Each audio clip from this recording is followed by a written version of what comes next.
guess we're gonna do another one just to show you guys.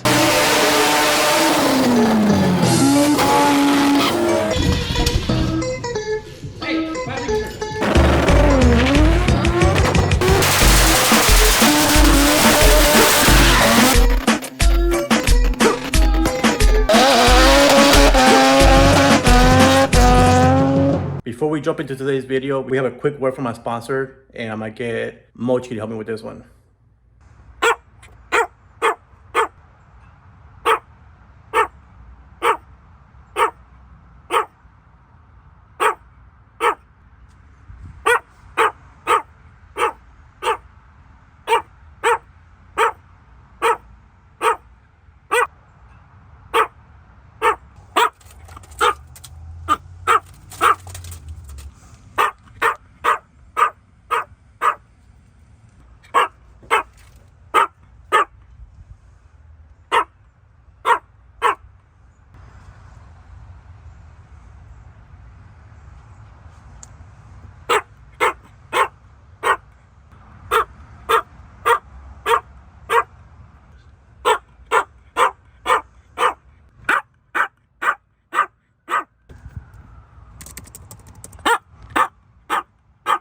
Alright guys, time to get back working on cars again. I've been doing a lot of stuff on and off, going places to work on cars here and there while I'm playing back in the garage. I have Chelsea's car in the garage, engine's already in it. Mock-up block is already mounted. I'm just gonna start doing the manifold. So I have the flange already on the block. I'm over here just clocking the turbo, make sure it's in the right spot.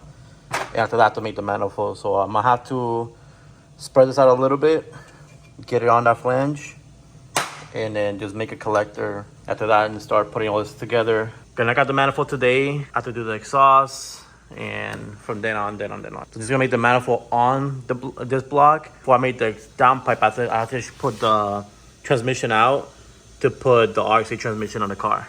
This will be an easy day. Just gotta do a lot of mocking up and tack welding, and we should see a turbo bar right here by the video.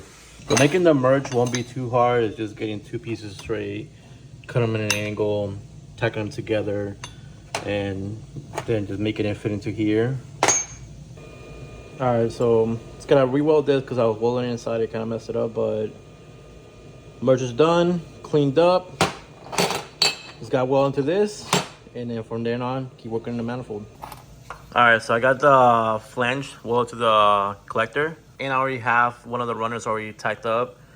So the rear, since it's gonna be the longest, try to make it as straight as possible. Make it the least like piping I can use. That way for the front, it doesn't make it twice as hard for me to make it to match the rear runner.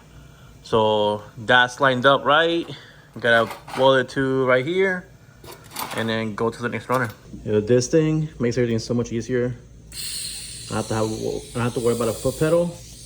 And it reaches from the welder all the way over here, so it's perfect for tacking up stuff on myself. So get already this set up.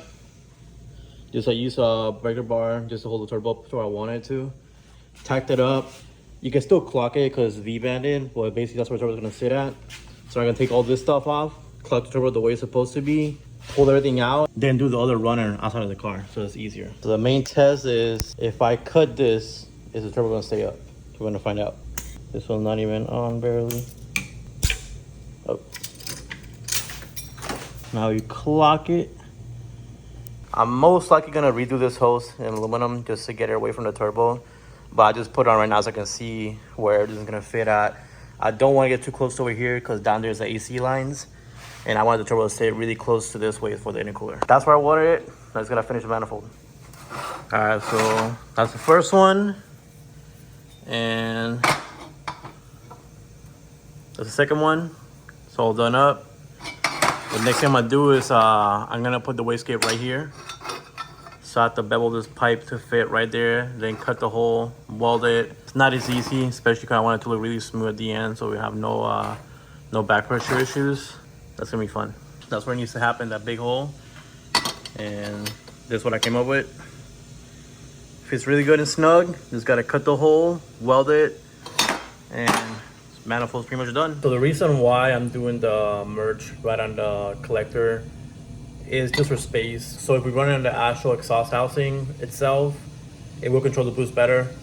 But since the car is full, like basically like full OEM, it has all these AC lines that are way too close to the wastegate.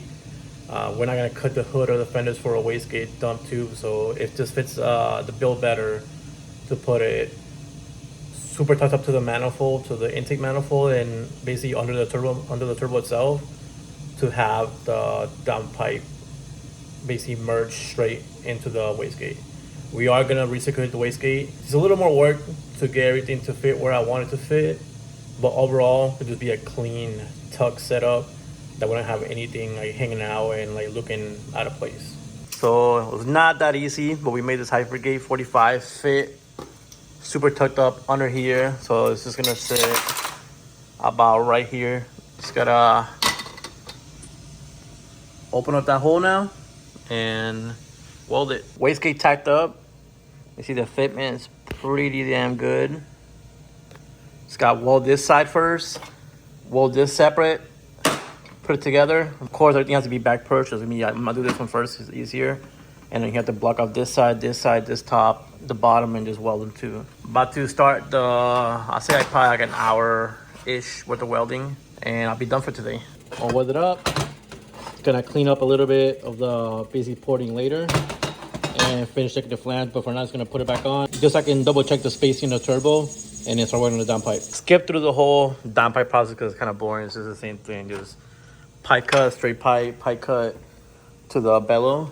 Now I'm actually doing the wastegate exit. So Chelsea wants it in the exhaust. You don't want to be too loud, so I came up with this. Just made a hole just for now. It's got to clear up a little bit, but I'm just leaving enough material in here so that I can actually weld to it, and then afterwards I can just come in through the top and just clean out whatever needs to be cleaned out. A lot has happened since we last recorded on Chelsea's car. Downpipe's done, fully welded. Mid pipe's done. Axle back is done. You can see downpipe's done. Bolts up perfectly with the wastegate. O2 sensors like literally perfectly aligned in the middle of the bell, basically between the bell housing and the firewall.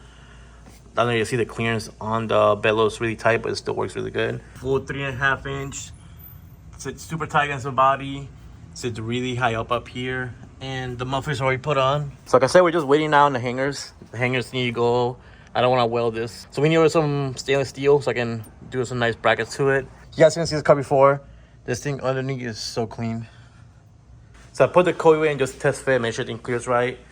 And I ended up putting the radium fuel rails on with the ID injectors. Just gotta figure out the plumbing for the fuel lines and I'll make sure they don't hit. I did have to change the water pump housing from first gen that he had to a second gen. So you can get a little more clearance right here for the fittings. And now I'm ready to start wiring the link ECU. So I'm gonna do the link ECU for now while I'm waiting on more material to show up. I'm gonna show you guys what all we're putting into this car. All right, so I already went through the wire diagram and figured out what all I want to run, which pins they are, what I need to do. So now I just gotta start putting this together. Basically make spaghetti happen. We have, for this car, we're gonna run basically the same thing we ran on my first gen, my FC, and we're running on my yellow FD. The only thing we're missing right now is the CAN display gauge. So you can see the information inside the car without having a big tack or big display. So that's on the way here. Now we can keep an eye on the wideband, the water temps, and anything we want to look at. All right, so in this car we're running Stormex with flex fuel, CAN wideband, and literally every sensor we can think of. We have fuel pressure, we have oil pressure, air temp, map sensor, boost controller, and water temp sensor. So we have everything right here, so you can know exactly what's happening with the engine at any time and be able to get the best power out of it. I'm gonna put all the sensors where they go and then start running the wires. I'll probably check in once I'm halfway done with it. I did a video on my car like a couple years ago, same setup, but in case you guys haven't seen it, I'm just gonna show you guys again. All right, so harness is basically done. Just gonna put it on the car and start messing with the relays. Last time I was working on this car, I finished the harness. I need to work on the relays and mounting the computer, which I kind of took a little like a easy approach, you can say. by using the factory like location, but modifying in a way that can have everything laid out correctly and be clean at the same time. So down here is literally where the factory computer goes. It's mounted here. Then it has like a little kick panel area so you don't step on stuff you're not supposed to be stepping and break it, which is why I ended up modifying. So I just welded a plate to it. We can actually bolt the bracket to it and do the relays. So all the relays are already laid out and ready to go. So we have like the outputs, the grounds, powers, everything ready to go. And if you place it in here, I can do it one-handed. If you go there, you see it's all mounted up. Then you can put the lid over it so no one steps on it. So everything's super tight, so we don't have any wires laying around, and it connects straight to the car and straight to the engine harness. So next up on the car, we'll be doing the intercooler setup. I have to modify the elbow. I have to cut the turbo. I have to do so much stuff to do the actual intercooler setup for it. And after that will be radiator, mount the surge tank, fuel lines, and then we should be ready to turn it on.